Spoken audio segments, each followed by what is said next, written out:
Oh yeah, time to bust out the paddle. No, just here opening the shop. No one's gonna get paddled, don't worry. Don't worry. I think we're gonna be working a half day today because it's the Friday before Christmas. If you guys just tuned in, you don't know what's going on, and you're new here, I'm Jimmy, we're making it work. We're gonna spend a day in the shop, and right now, I'm just opening the place up. So, I'm gonna put some clips in so you guys have an idea of what's gonna go on in today's video. It's probably gonna be a little short because we are closing early, but we'll get some things done, don't worry about it. If nothing else, I'll work on the project truck and make videos for that. There it is, speaking of which. This thing hasn't pulled any current. I lubricated the hood hinges for them so the hood doesn't stay open. But the Jeep came back, it's leaking, so we got another oil filter housing coming for us. Now that you guys know what's going on, I'm anxious to get in there and figure it out myself. We got a kind of a grayish sunrise this morning. Not too pretty like we're used to around here, but we're gonna make the best of the day. We're gonna learn a thing or two and have some fun. That's what it's really all about. Make the best of every day. Even the bad days, you gotta find some kind of a positive from it. If anything, you just learn something, right? You can learn how to improve a day and make it not so bad next time. You can also learn how to control your temper when you're ready to snap. Sometimes I just walk away from a job I'm working on, take a breather for a few minutes, and then go back at it with a fresh perspective, right? Hopefully we won't have to do that today. Hopefully today's going to be smooth sailing and making money, getting cars back on the road. That's what we like to do. Get in there and get started. Stay tuned. One thing I know for sure, this thing hasn't pulled any current. The battery charged overnight. Now it's in maintenance mode, saying the battery's fully charged. So we'll get to check it once we finish opening the place up. All right, we're not seeing anything wrong with this. I'm gonna put this back together. I'm gonna test the battery real quick. I don't suspect there'll be anything wrong because of the way it charged. Everything looked normal, but you never know. So we'll check it. It never drew any amperage like we were hoping. So apparently the car sits a lot, and if you let your car sit more than, you know, basically 4 or 5 weeks, you need to have some kind of a battery maintainer on it. So it may just be the battery's going dead because it sits a lot. So far, that's the way it looks, at least. But we'll continue on this car if we come up with something else. I'm going to pull it out and start it at a Isuzu. We're going to do some of the brakes. We're not going to do it the way I recommended. We're going to do some of it and see how it goes. And we advise the customer they're going to sign a waiver. So that's what we're going to do. We're going to do the front brakes, rotors, and the master cylinder, none of the hoses or any of that stuff I recommended because it's expensive. I am going to look to see if there's any signs that the fluid might have migrated, but it doesn't look like it has at this point, so it's worth a try. Just kind of concerned about it, that's all. Let's test this battery out and see what we see with that. Enter. Battery test. Regular flooded cells. Cranking up is 590. Testing. It's fully charged, so I better not say to charge it. It's a good battery, 100%, 657. So I'm going to print that. Hey, the printer worked that time, that's good. Alright. Now we got it in writing that the battery tests good, and we can't find a draw, so not much else we can do from here. Except an Isuzu brake job. I lubricated the hood hinges for them so the hood doesn't stay open. But the Jeep came back, it's leaking, so we got another oil filter housing coming forward. Something's wrong with it, it's defective or whatever. I don't know if I damaged the O-ring putting it in. I was pretty careful. You guys saw the video yesterday. I torqued everything, but no matter what, it's leaking. Remember, it says Encore on the box, so we're gonna do it again. Trying to get it done in a half day so you can have the car for the weekend. So I'm gonna pull this Isuzu back out.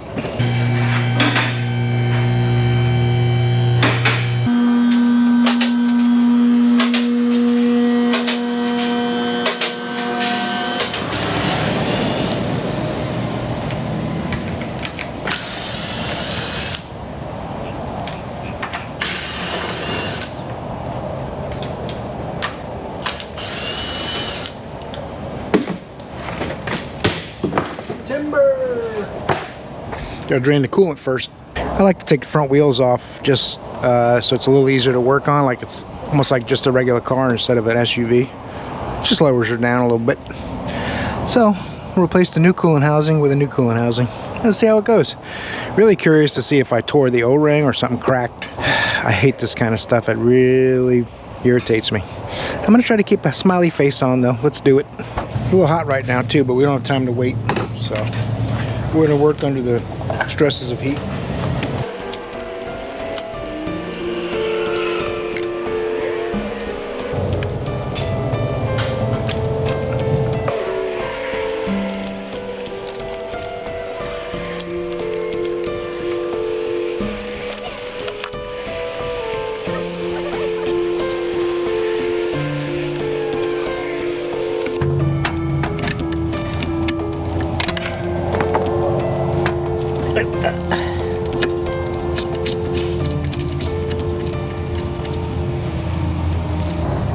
Ooh, it's hot.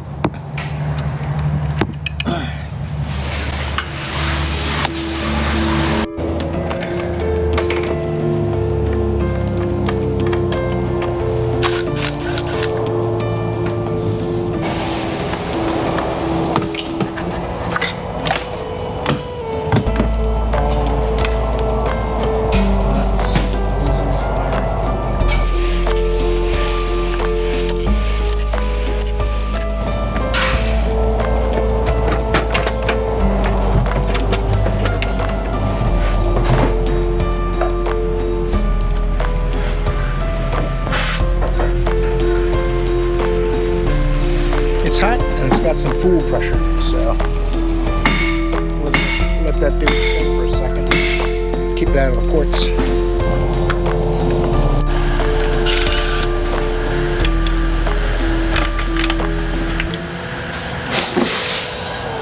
might remember I cleaned that area up really well to the point where there's just the tiniest little bit of oil remnants left in there. Hopefully the coolant has drained sufficiently now. I don't want coolant going in the crankcase if I can avoid it. Have to change the oil again if I think even the tiniest bit went in there. I'll probably just drain the oil and refill it just in case either way, but we'll see.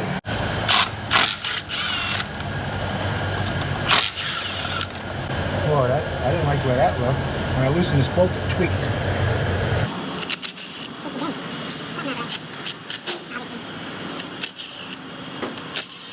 Before I lift this up, I'm going to put paper towels in the ports again just in case something falls or excessive amount of oil drips out of it or something.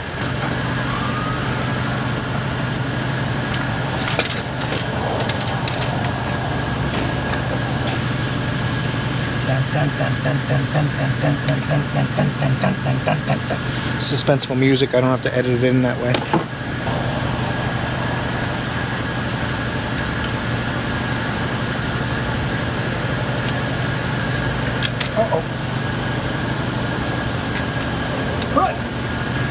That's a bummer. It's got what I call a manufacturer's defect. It's a great design though. Alright. That shit pisses out fucking oil when you take them off there, don't it? Oil and coolant. I drained the coolant, but you still got a little bit. Yeah. It was worse than last time I let it drain longer. I didn't get as much coolant. But that is a really bad tear I put in that. I don't think it was damaged before. So what's kind of strange though is this has a radius on it. It's cut with a radius on purpose just for that reason. And that's the only thing. When you put that in first and you push it straight down, and once you feel it pop in, you can wiggle it the rest of the way and tighten the bolts. It's kind of strange, but I've done about 30 of these. That's the first time I tore an O-ring, so that's how you learn, I guess. I don't know what I can do different. I'll have to be extra careful and put more oil on the O-ring. I oiled it, but maybe it wasn't oily enough to slip in easier, so it chunked. So I'm gonna put the whole new part in anyway though, because we're gonna upgrade it, I think, to something that doesn't say Encore on the box. This new one I got, it's interesting. It's wrapped in bubble wrap and stuff. I don't think the other one was. No bubble wrap in the box. There is oil in the box though. This one is bubble wrapped and it comes with the gaskets and all. This one didn't have any of that. I almost wonder if maybe someone had installed this in something and sent it back, and that's why that's like that. I don't know. Anyway, I'm going to torture myself about it for weeks. We'll be alright. We're going to put another one in, and hopefully we'll be done with it for good. It's cleaned up pretty good, I guess, and we're going to put a little ATF on it this time. I think that's a little more better. Myself, some might disagree, but training fluid works really well. Don't put it on the coolant ones. Alright, now I'm going to put this hose on first so it's easier to get to that clamp, which is a little bit of a bear. Then I'm going to try this again. Don't tear the O-ring while you let it sit. I think it's more likely that I ham-fisted it putting it in and did the damage and it wasn't out of the box. Because I think I looked at it and when I rubbed the oil on it and all that stuff too, the clamp doesn't clear the sensor. So stupid. No better way they could do any of this. Get up there. Alright. Now, I'm not plugging any connectors in or anything else until I get this oil O-ring down in that orifice.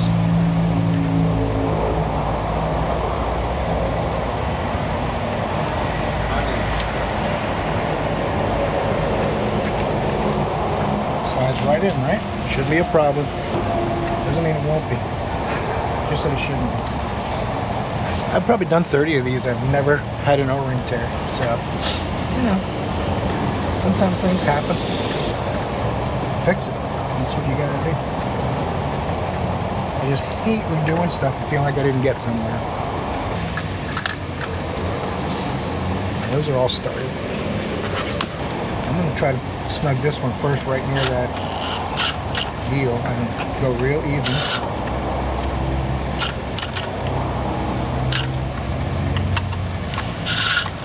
See how it's still moving? It's just what I'm probably worrying about it too much now, but it's just ridiculous. Engineered to fail. Set you up for failure. And then I'm not too crazy about a part that says Encore on it. What does that tell you right off the bat? I don't want to tighten these all the way. I got to torque them. But I want to definitely get most of the work done with a power tool and get close. Alright. Looks like the same 106. stock. Let's do this. Same size and handguard and everything. Maybe a little different. Felt like I had pushed all the way down, but it's still moving. I don't like that at all. Not a lot I can do about it. I didn't design the engine. I didn't make the replacement part. But I did possibly cause the issue. So I'm being overly cautious and reevaluating everything as I go. Just to make sure I don't have to do it a third time. I'd be really good at it.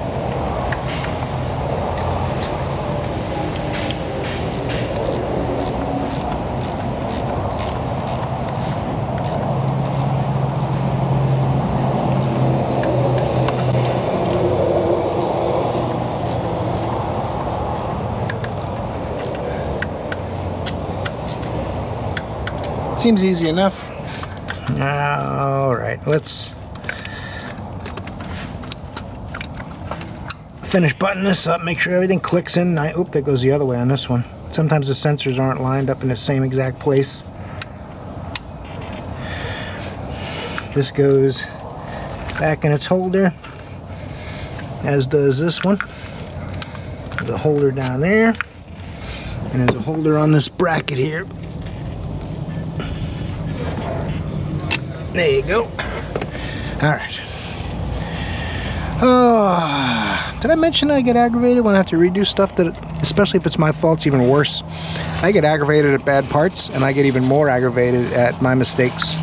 But I don't know. What can you say we learned? Go a little slower? I don't know. We're gonna find out if this one stays dry. That's the most important thing, more than anything else. Gaskets are all good, day old, no big deal.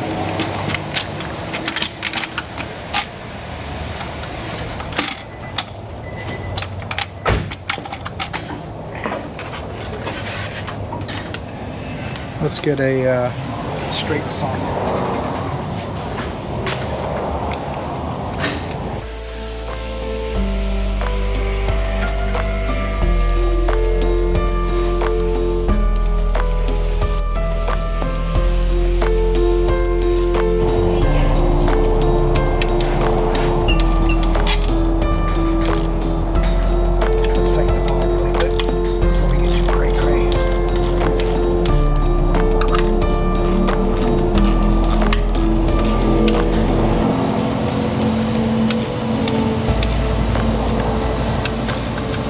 It doesn't talk about 2 steps in the procedure, but that's basically what I'm doing now. Going pretty snug till it doesn't quite click though. More precise thing would be go like 50 or 60 inch-pounds first. But they don't say you have to do that. I just don't want to have to take this apart again.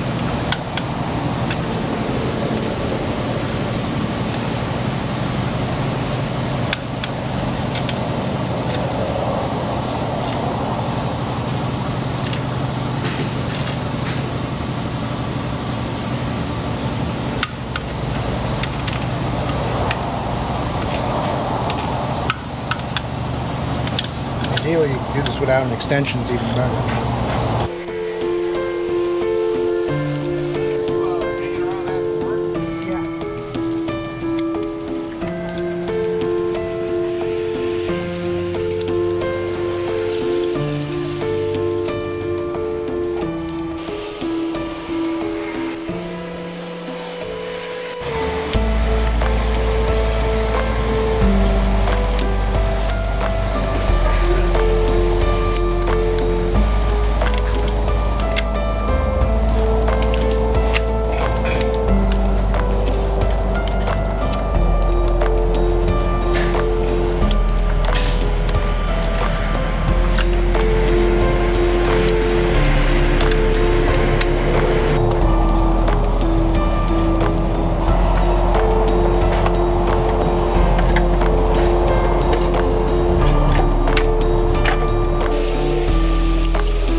Find anything on that Mazda?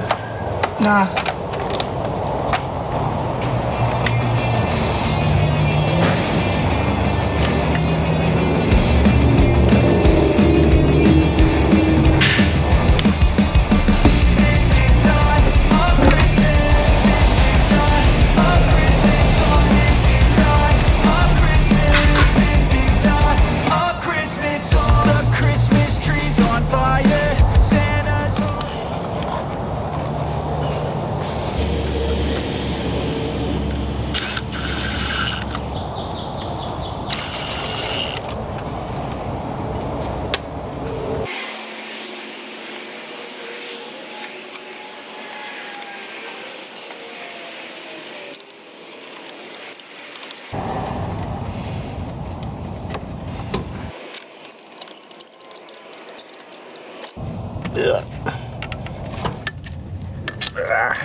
Piece of shit. Alright. Don't make a mess, man. Don't make a damn mess, will you? That's cool, man. I closed the drain already, so I'm good to go. And this is 50/50 premix. Got fresh oil in it. Let's see what happens.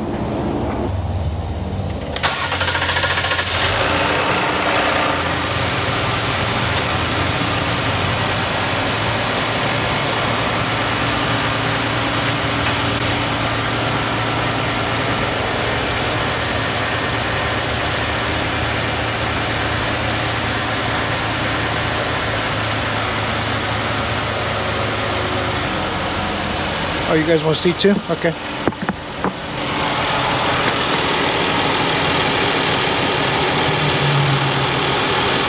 So far, so good.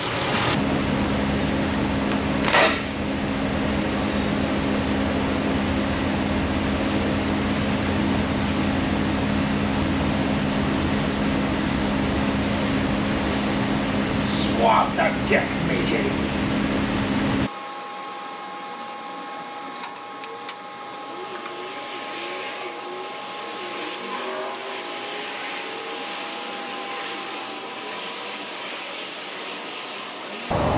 So clean to eat off of it.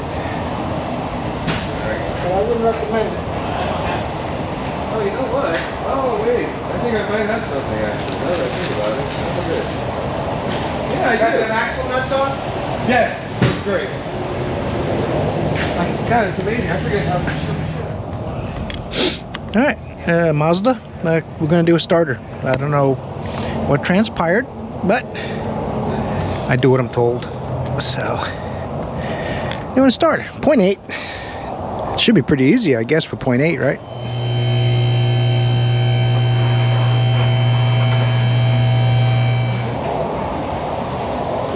Well, it wasn't underneath. So, oh, there it is. Okay. Should have looked there in the first place, huh? I'd have saved myself 10 minutes. I guess you gotta take the battery tray out and the battery, and hopefully all the battery tray bolts aren't rusted, corroded, and frozen and stuff. And I'm looking forward to the Christmas weekend. Let's just put it that way. The battery's not held in, so that helps. It's got a dyed hard in it. Let's see here. Shine a little light on the subject. Uh-oh. Not looking too good. We'll see what happens. I'm gonna stay positive, make it work, and good things will happen.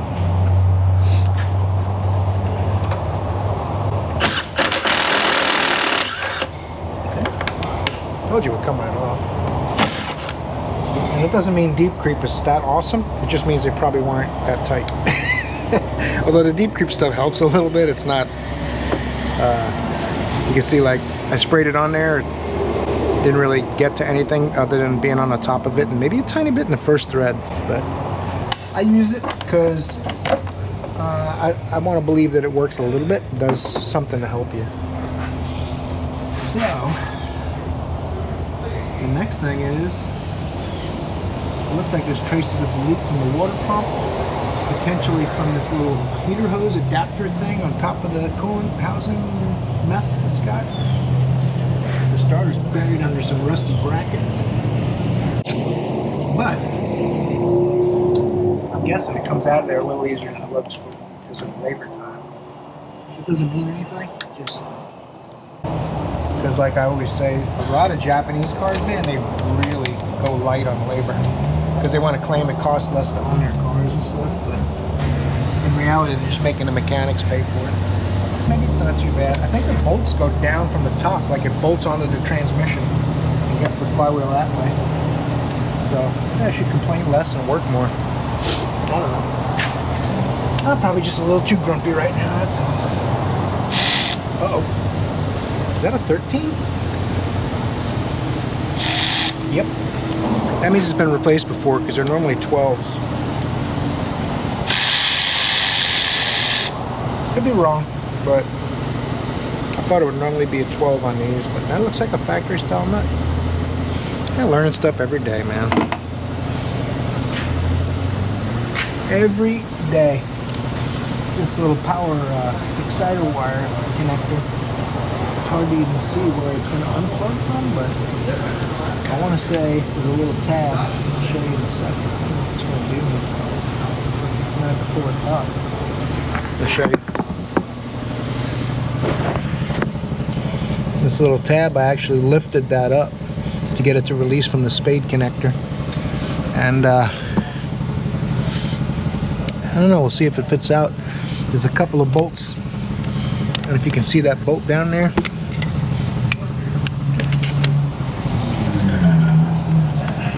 There's a bolt straight down there like a 14. I don't want to move too much stuff. This looks like it's trying to want to leak right already before I touch it or push on it. So we'll see what happens with that. Alright, I think I can get it with this setup I threw together real quick. Oh, maybe not. Maybe I was too optimistic.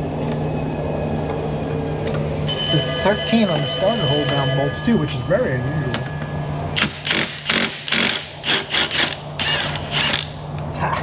Told you it would work. I had nothing but the utmost confidence. Now getting to it, get the bolt in and out of there. That's another story. Let's see.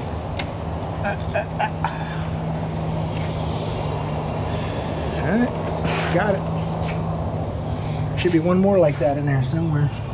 Okay, there it is. I see it. You guys can't see it though, because it's, yeah, it's buried in there. Let's see. Take this other extension, single square ones for the square ones. Okay.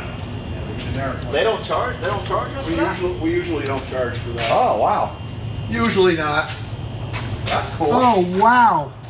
It's like Christmas, right? It's like Christmas every day. Cool. I appreciate it. Have a Merry Christmas to you as well. Nice to meet you.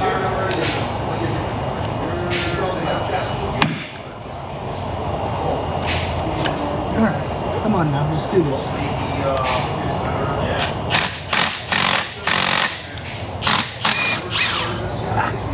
Oh man, everything's coming up roses today. Since the oil cooler debacle, everything else, roses. I blew out. That's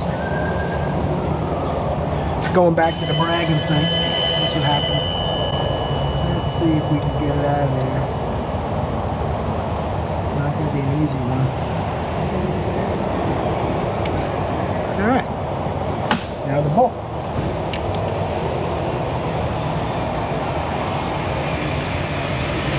Man, if this starter lifts out, then we're in business and it's worth playing.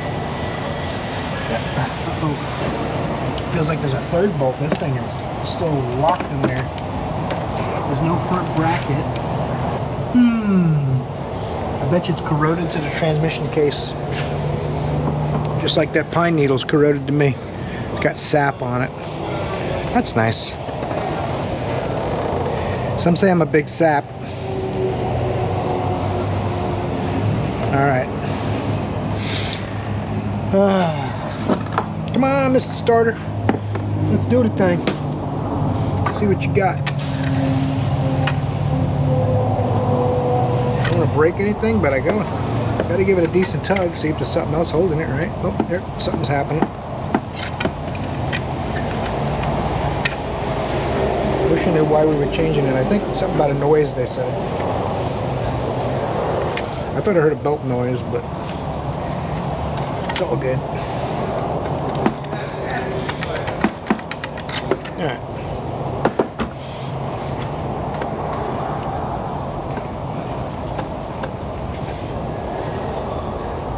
It's acting like something's holding it in the front, and I don't see anything holding it in the front. Come on, dude. You're killing me, bro.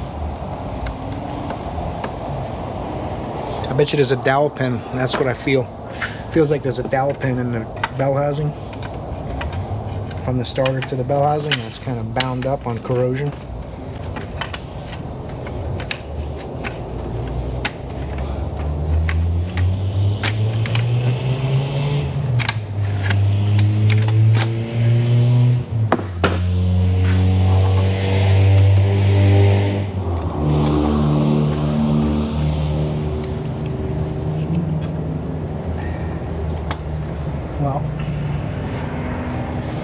looks like it might be a tight squeeze.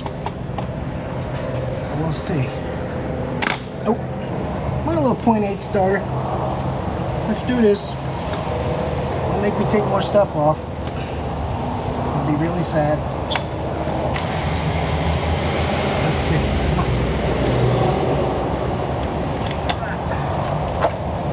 Come on.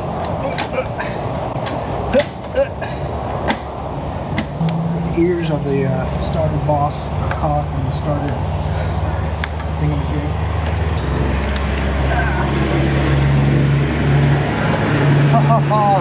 It's a boy! Hope the new one's quiet. So starter's not going to come for the old Mazda dog this week, so we're going to have to finish that up on Wednesday. We're going to be off Christmas Day and the day after, so next week's the videos are going to be short. I apologize, it's going to be three work days.